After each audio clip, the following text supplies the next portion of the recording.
मोदी जी के परम भक्त और गोदी एंकर सुधीर चौधरी का 100 करोड़ से बड़ा खास रिश्ता है। कभी उसके चक्कर में ये जेल जाते हैं तो कभी किसी दूसरे मामले में फंस जाते हैं। ताजा मामला फिर 100 करोड़ से जुड़ा है। ऐसा लग रहा है ये 100 करोड़ का आंकड़ा सुधीर जी का पीछा नहीं छोड़ने वाला। इस बार मामला मानहानि का है, जो भारतीय क्रिकेट टीम के पूर्व कप्तान महेंद्र सिंह धोनी से जुड़ा हुआ है। दरअसल 2014 में धोनी ने सुधीर चौधरी, जी मीडिया, न्यूज नेशन नेटवर्क और एक रिटायर्ड आईपीएस अफसर जी संपत कुमार के खिलाफ 100 करोड़ रुपए का मानहानि का मुकदमा ठोका था। बात थी आईपीएल सट्टेबाजी घोटाले की, जिसमें धोनी का नाम गलत तरीके से घसीटा गया। धोनी का कहना था कि इन लोगों ने उनकी साख को नुकसान पहुंचाने के लिए झूठी खबरें फैलाई। जैसे उस समय ये खबर चलाई गई कि तमिलनाडु पुलिस ने धोनी को तलब किया, लेकिन ये सरासर झूठ थी। इसी वजह से धोनी, जो अपनी शांति और धैर्य के लिए मशहूर हैं, इस बार इतने नाराज हो गए कि सीधे कोर्ट का रुख कर लिया। अब 11 अगस्त 2025 को मद्रास हाई कोर्ट ने इस 11 साल पुराने केस में ट्रायल शुरू करने का आदेश दिया है। कोर्ट ने धोनी की गवाही के लिए एडवोकेट कमिश्नर भी नियुक्त किया, क्योंकि धोनी इतने बड़े सेलिब्रिटी हैं कि उनकी कोर्ट में मौजूदगी से हंगामा हो सकता था। धोनी ने कहा कि वो 20 अक्टूबर से 25 दिसंबर 2025 तक गवाही के लिए उपलब्ध रहेंगे। अब ये देखना दिलचस्प होगा कि कोर्ट में क्या होता है। क्या सुधीर चौधरी इस बार भी बच निकलेंगे या धोनी का हेलीकॉप्टर शॉट उन्हें क्लीन बोल्ड कर देगा।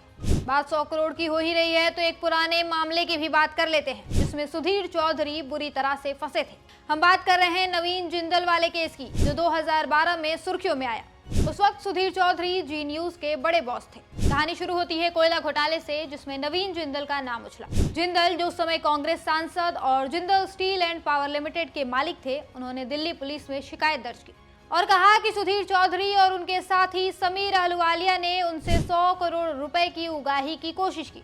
बदले में वादा था कि जी न्यूज पर जिंदल के खिलाफ खबरें नहीं दिखाई जाएंगी। अब ये कोई छोटा मोटा आरोप नहीं था। जिंदल ने सबूत के तौर पर एक स्टिंग ऑपरेशन की सीडी भी पेश की, जिसमें सुधीर और समीर की बातचीत रिकॉर्ड थी। बस फिर क्या था, दिल्ली पुलिस ने दोनों को गिरफ्तार कर लिया और 14 दिन की न्यायिक हिरासत में तिहाड़ जेल भेज दिया। ये पूरी घटना किसी बॉलीवुड फिल्म की क्लाइमेक्स सीन लगी थी, लेकिन ट्विस्ट यही नहीं रुका। सुधीर और समीर को बाद में जमानत मिल गई और 2018 में जिंदल और जी ग्रुप के बीच सुलह हो गई। दोनों पक्षों ने आपसी सहमति से केस को कोर्ट के बाहर निपटा लिया और बाद में जी ग्रुप के चेयरमैन सुभाष चंद्रा और नवीन जिंदल ने ट्विटर पर एक दूसरे को शुभकामनाएं दी। ऐसे लगा जैसे कुछ हुआ ही ना हो। लेकिन इस सुलह के पीछे की कहानी भी कम दिलचस्प नहीं है। कुछ खबरों के मुताबिक ये सुलह इसलिए हुई क्योंकि जिंदल बीजेपी में शामिल होने की तैयारी कर रहे थे और बीजेपी के एक बड़े नेता ने इस सुलह में अहम रोल खेला। खैर, अब सवाल ये उठ रहा है कि सुधीर चौधरी का 100 करोड़ से इतना गहरा नाता क्यों है। पहले जिंदल, अब धोनी। हर बार 100 करोड़ का आंकड़ा सामने आता है। क्या ये महज इत्तेफाक है या फिर सुधीर जी का कोई खास 100 करोड़ का फॉर्मूला है? सवाल ये भी है कि अब क्या सुधीर इस बार भी बच निकलेंगे या कोर्ट में कोई नया ट्विस्ट होगा। आपकी राय हमें कमेंट में जरूर बताइएगा।